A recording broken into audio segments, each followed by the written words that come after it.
Welcome back, Sleepers of Arrakis. That's right, the Coriolis has blown through, and there is yet another new deep desert blueprint and resource map for us to be looking through. Today is a special event because it is Chuseok here in Korea, so I've taken a little bit of time to step away from the family to make this video for you guys because I care about you guys and want you all to be able to see what's out in the deep desert. I see you every week leaving comments and other things, so to all of you guys out there who are nice enough to like, share, as well as leave comments below, and of course subscribe. Chuseok cha boneseo. Keeping this in mind, we do have quite a bit that we need to cover today because there has been a lot of changes with this latest update of the 1.2.10. Of course, this is why this is coming out so late, because we've been waiting all day for the map to change, and we finally gotten out there and seen it. So the first thing that we want to do is take a look at how the loot tables are changing for us and what kind of energy it's going to take now to get what we want. So, kicking it off, we will take a look first at the PvP cave systems, in which you will now find a new loot table, which is of some interesting change for us, because before this date, it was really just Alex pick on repeat all the time, day after day, after week, after week, after week. So now at least we are seeing a larger loot table, which is going to give us more of a reason to get out there, jump, and running these things. The items that you should be gunning for is the circuit gauntlets, first of all, the pincushion armor set, as well as the Regis triple shot repeating rifle.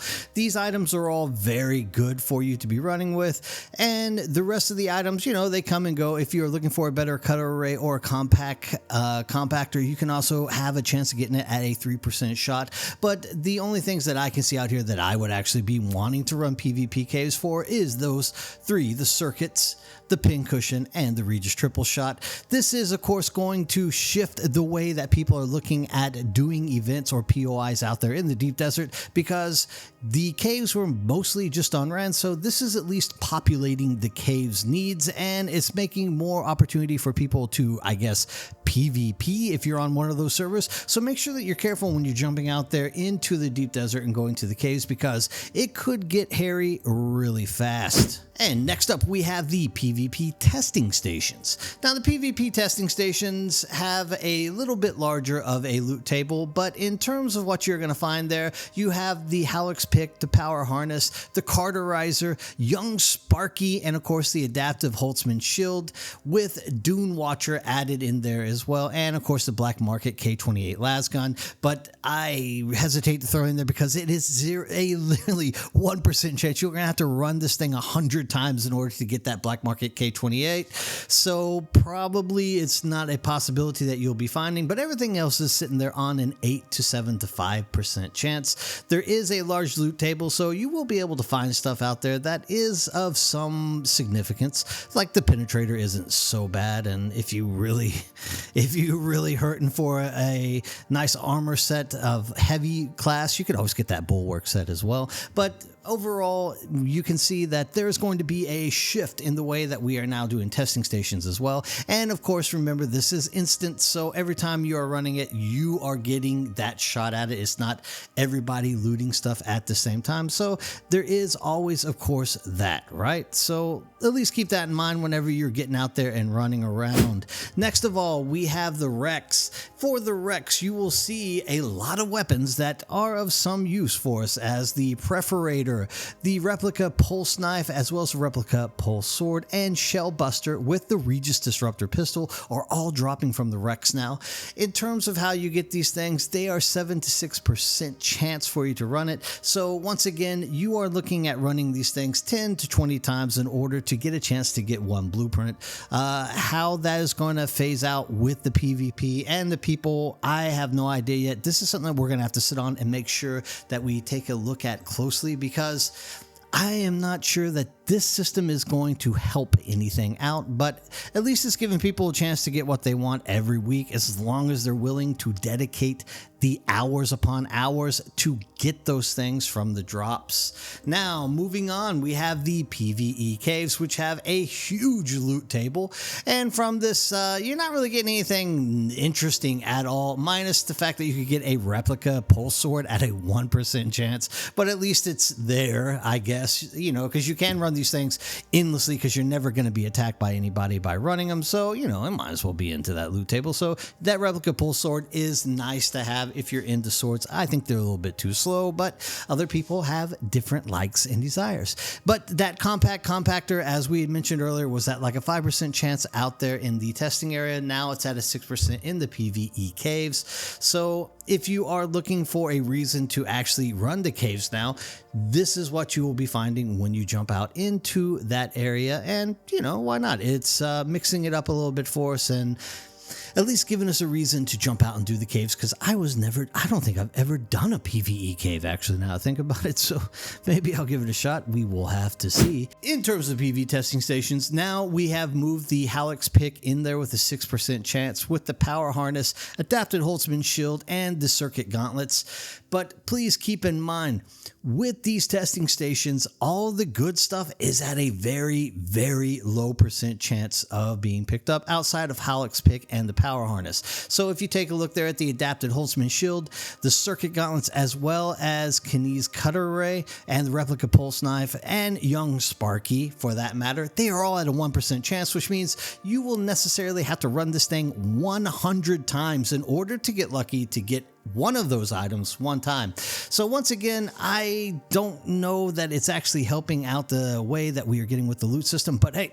Funcom said let's give it a shot, and now we are stuck with it until enough people complain and say that this is the dumbest idea they've ever heard, or who knows, maybe a lot of people will love it and it will end up being great. We just have got to see.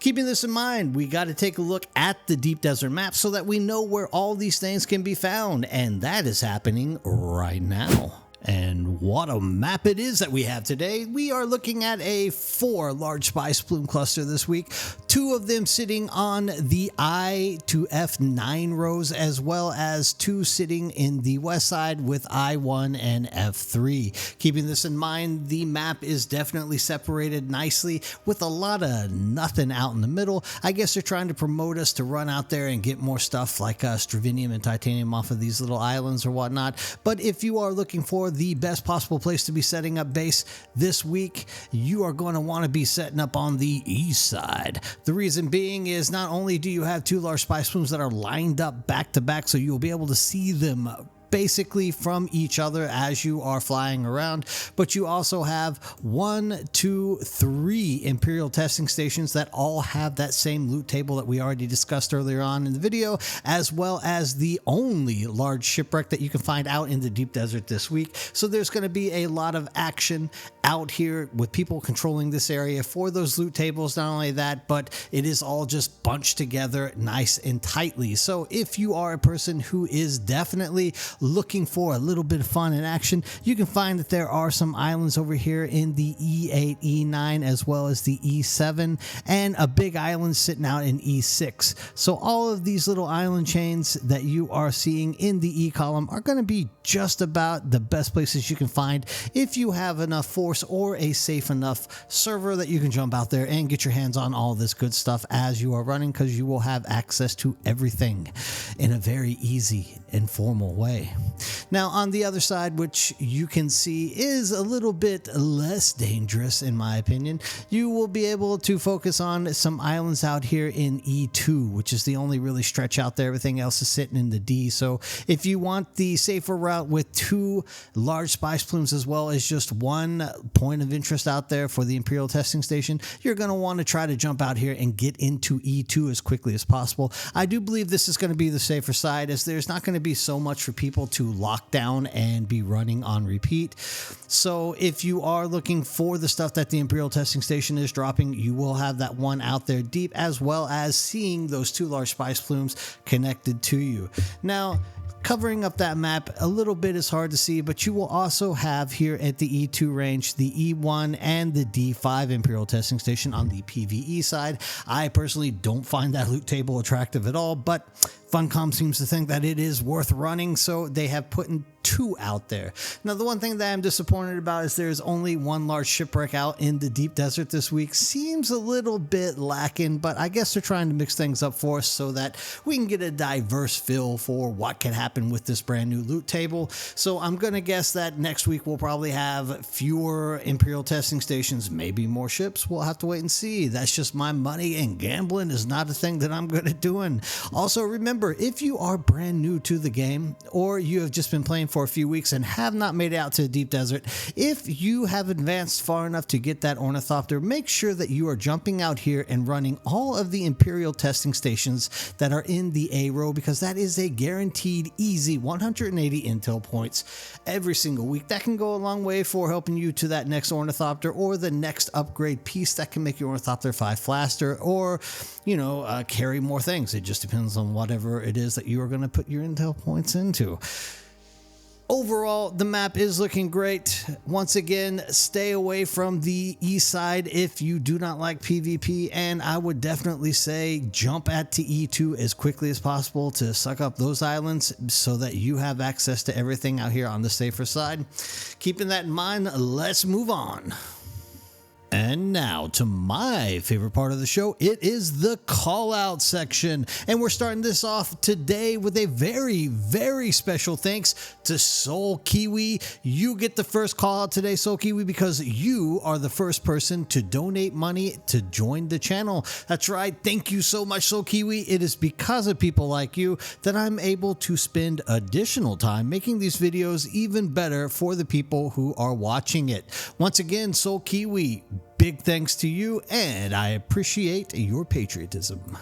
Next up, we have Pentium 34. He says, please more, thanks for the news. Thank you, Pentium. I am doing this because I know there are people out there who want to hear this kind of news and this kind of information on Dune Awakening. Therefore, I will never quit, so don't worry about it. There's still more to come. And next we have Akalalu. He says, bro, 103.4 FM, you should be added to those radios in game. Absolutely loved it. Nice discovery. Akalalu, you are the best. Thank you for adding it. And those are some very nice words. I don't really think I have much of a radio voice, but every time I hear people say it, I just can't help but wonder, could I have been on the radio? Thanks again. Great shout out. Next up, we have Tonic Fly 1337. He says, we set up on the small islands on E5, a very lovely spot. Hey, Tonic Fly, don't forget to let me in on what you guys are doing out there. Like, tell me what's going on. Are you getting a lot of positive stuff? Did it end up being a great place? Either way, thanks for leaving the message so that we know these type of things. E5 was a great spot last week, and I hope that you guys were able to get your hands on all kinds of great stuff out there out in E5. Next, we have Michael Pusateri. He says the cave on C7-C8 border has a chest with a T6 blueprint drop, and more importantly, spice infused platinum dust. Michael, thank you so much for leaving this information. Once again, it is people like you which are helping the community get more knowledge on what is actually out there on the map. I always say I start the map to help people out, but it's individuals like you who make the learning process that much better. Thank you so much for that helpful advice and those hints out there for the new players or people who are playing and just wondering what they can find out in the deep desert. It is people like Michael who are making it possible for us to get a better understanding of how we can play this game. Next, we have Rafael Chaitis 11070. He says, these videos are exactly what I need. I am so supporting. Rafael, thank you so much. I'm supporting you. I will make sure that I will create these videos for you nonstop because people like you are exactly what I need to keep the fuel burning and make sure that I continue to make premium videos for everybody out here on Dune Awakening. Thank you once again. And next we have Rockin' Robbie 505 says, love the updates. One thing me and my guilds consider when setting up in the deep desert is medium spice distribution. He goes on to explain where the spice distribution was being held up this week, and I have to say, Rockin' Robbie, thank you so much.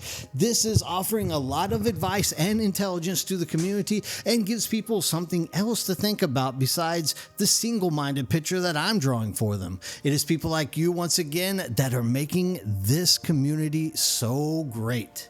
Keeping that in mind, everybody, I've run out of time to give out more shout-outs, but please leave more comments below. Shout out, say anything, ask questions, and leave advice because you guys are making this a community worth being in. Thanks again for all the help. Remember, like and subscribe, and also remember to have a great week because the more that you have fun out in the deep desert, the more people that want to come and join you. Thanks for showing up and have a great day.